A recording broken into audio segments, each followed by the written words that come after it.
Depois de 2 meses reunindo peça por peça, analisando e pesquisando uma por uma, aprendendo do zero tudo o que eu precisava para montar um PC gamer, e agora eu posso finalmente montar nesse vídeo aqui. Mas antes eu preciso tirá-las daqui.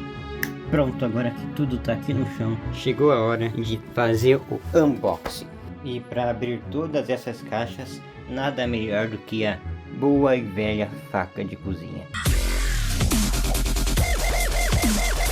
O que? Você achou que ia comprar uma bonitinha só pra fazer vídeo? Pra começar, a CPU. Eu comprei uma i5 14400F por muito pouco. Eu não comprei a i5 12400F, mas por sorte eu achei essa daqui por uma promoção boa. Tava difícil de achar. E quando eu achava, tava difícil de achar por uma promoção boa. É a versão Tray, então não vem na caixa e também não vem aquele cooler que sempre vem. Comprei pela Gigantech, que a princípio parecia ser não confiável, mas ao que tudo indica é, porque é uma loja nova que eu só tinha descoberto quando eu fui comprar, que eu só descobri quando eu fui comprar. O engraçado é que ela ficou 4 dias perdida no estoque. Era pra ela ter saído do estoque em até 24 horas, como mostra nas imagens. Mas ela ficou 4 dias perdida no estoque, e a Gigantech assim só percebeu depois que eu entrei em contato com o suporte. Uma das minhas preocupações era isso aqui vir solto e acabar entortando algum dos pininhos, mas felizmente isso, a que tudo indica, não vai acontecer. Paguei cerca de R$1.000, mil e pouquinho, o valor exato vai estar no vídeo. E pensar que essa pecinha é mais cara que o PC de muita gente, hein? Essa daqui é a placa-mãe, não lembro o nome exato, mas vai estar aí na tela, porque faz 2 meses que eu comprei. Eu vou estar abrindo de ponta cabeça, porque os meus dados são do outro lado. O engraçado é que eu ia comprar uma de R$1.000, só que ela ia ser pior do que essa de 800 que eu peguei. Um dos principais atrativos para comprar essa placa foi que ela tem uma espécie de mecânica, de mecanismo que, se precisar atualizar a BIOS dela, por causa da CPU, que é muito recente para essa placa-mãe, ela tem um sistema que não precisa de outra CPU para atualizar a BIOS da placa-mãe. Essa aqui já vem com Wi-Fi também, bem embalada também, plástico bolha bom. Aqui ó, uma B760M Plus Wi-Fi. Eu espero que isso aqui indique que eu não preciso atualizar a BIOS. Vamos ver como ela é. Aqui ó, novinha, bem embalada. Por enquanto vai ficar aqui mesmo. E agora a fonte. Por muito pouco eu não peguei uma da Corsair, que eu vou estar mostrando aí. Mas aí de última hora eu fui ler os comentários, as avaliações sobre outras fontes, e acabei pegando essa por um preço um pouquinho maior. Mas é aquela coisa, né? Economizar na fonte pode acabar queimando outras peças. Imagina, a CPU queima, a GPU queima, o monitor queima, você acha que é um problema neles, quando na verdade é um problema numa fonte de baixo orçamento que você comprou. Inclusive vi um relato de uma pessoa no Reddit que queimou 2 vezes essas coisas, GPU, monitor, e quando foi ver o problema era na fonte barata que ele tinha comprado. Aqui ó, uma XPG Core Reactor 2, 850 watts. Eu queria pegar uma de no máximo 700, 650, mas essa daqui tava, eu não precisava de 850 volts, mas eu peguei porque o preço estava em conta. Sem falar que mais watts não é um grande problema, né? Então, acho que é mais pesada do que parece. Aqui ó, manualzinho de instruções. Esse foi um dos motivos pelos quais eu comprei essa daqui, por causa das várias proteções que ela tem. Um pouquinho mais cara do que a Corsair que eu queria. Vários cabos. E outro motivo que eu escolhi comprar essa, além de todas as proteções, é que essa fonte aqui, ó, é que ela é 100% modular. Olha só, se eu quiser escolher só usar alguns fios, eu posso na Corsair que eu ia comprar. Além de ela não ter todas as certificações de proteção que eu acabei de mostrar, ela não é modular. Não dá pra tirar nenhum fio, mesmo aqueles que você não vai usar. E como a CPU não vem com air cooler, eu comprei essa daqui. Esse air cooler aqui, esse daqui eu lembro, é uma Arctic Freezer i35. Mais do que o suficiente até para os usos máximos que aquela CPU permite. Tem realmente bastante proteção, é por isso que eu achei a caixa maior do que eu achei que devia. Aqui ó, Arctic Freezer i35, e se eu não me engano, um dos motivos que eu escolhi comprar ela foi que ela é extremamente silenciosa pelo que eu li. Aqui ela, ó. Uau, maior do que eu imaginei. E aqui, pelo que eu vi, além disso daqui, ó, que legal, bem firme, é de metal mesmo, ó. E além disso, além de todo esse kitzinho aqui de instalação, um dos motivos que eu escolhi comprar essa daqui foi isso daqui, a pasta térmica. Essa Arctic Freezer i35 já vem com pasta térmica. Olha que legal. E pelo que eu vi, eu não vou precisar trocar ela por uns bons anos. Então foi realmente uma ótima escolha. A RTX eu mostro daqui a pouco, pra dar spoiler. Mas antes eu vou mostrar as ventoinhas que eu comprei. O gabinete que eu comprei já vem com 3. Eu comprei mais 2 porque é sempre bom ter um bom airflow pra não estragar as peças, esquentar elas demais. É evitar o risco de thermal throttling, que é quando o PC esquenta tanto que ele diminui a capacidade pra não pifar. Como você pode ver, a grande maioria das coisas eu comprei pela Kabum. Acho que essa foi a única coisa que eu comprei pela Terabyte.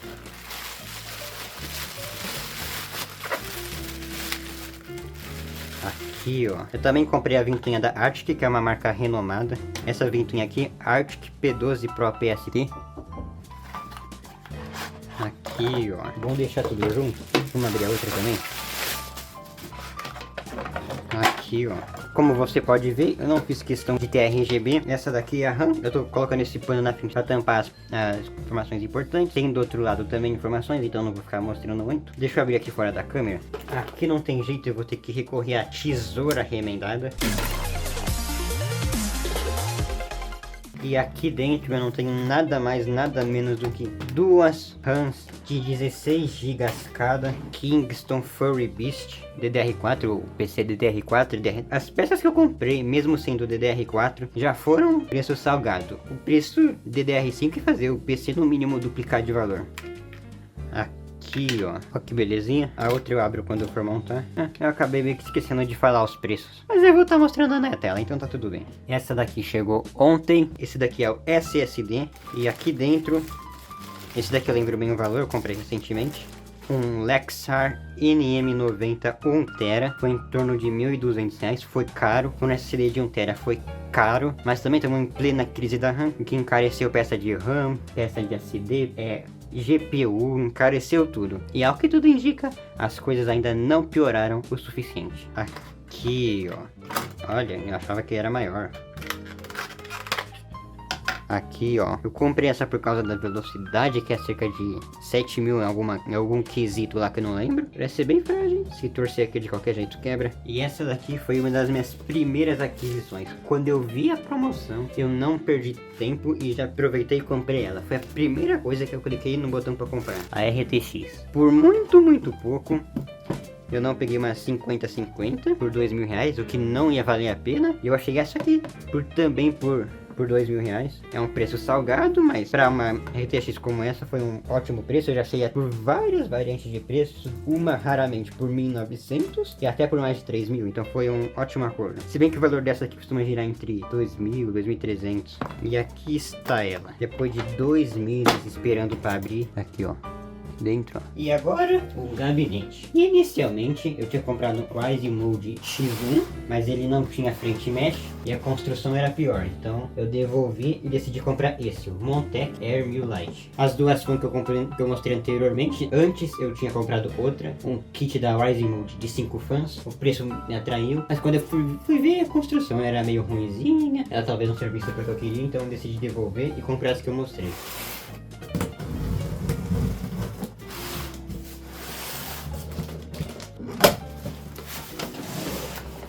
E aqui está ele, o gabinete. Uma das coisas que me fez comprar esse e devolver o Ryzen Mode X1, uma das coisas que me fez comprar esse daqui e devolver aquele outro que eu tinha falado, outro gabinete, além dessas frente mesh, olha que legal.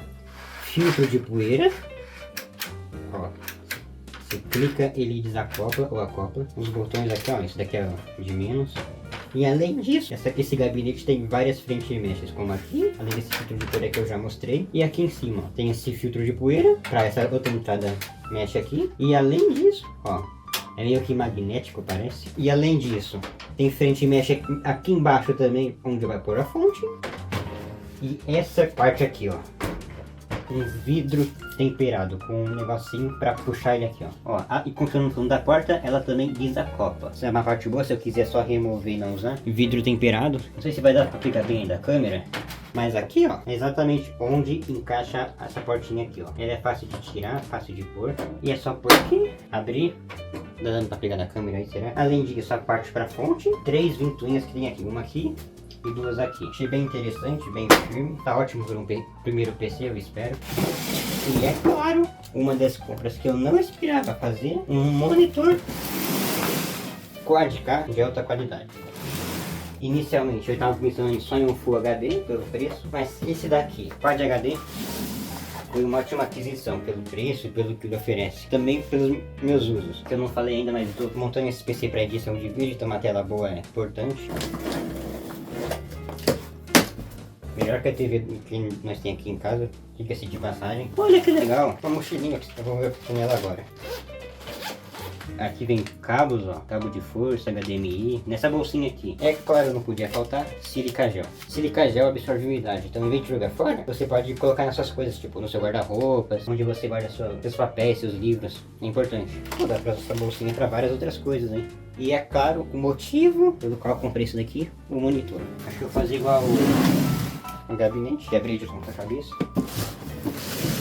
Espero que não seja um erro.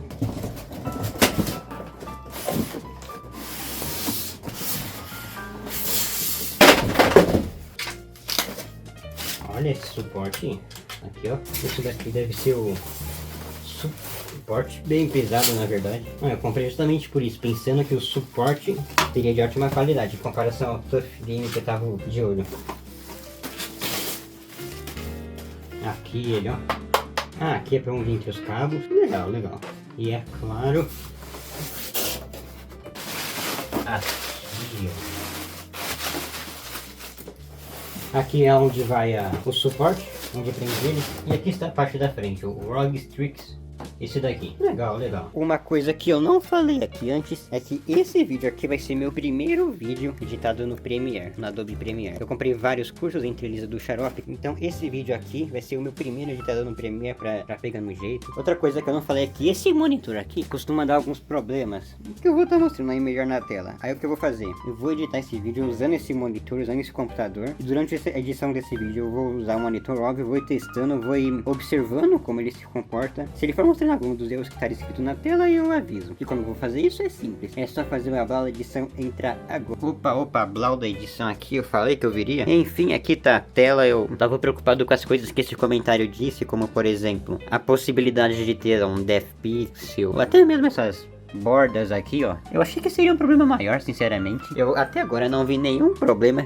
Infelizmente a câmera não pega toda a qualidade dessa tela. Eu tô realmente impressionado com a qualidade dela. Esse aqui é meu papel de parede, ó, que legal. Enfim, pra quem tava acostumado a usar aquela tela de 15 anos atrás, qualquer probleminha dessa tela não chega a ser grande coisa, né? Enfim, fica agora com a timelapse de eu montando PC ao som de The Story, de Yoon Lee.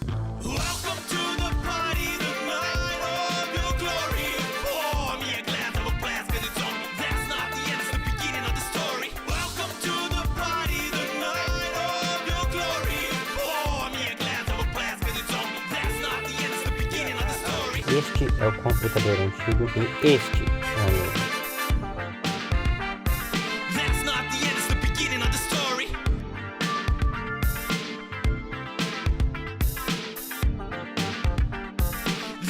the end, it's the beginning of the story.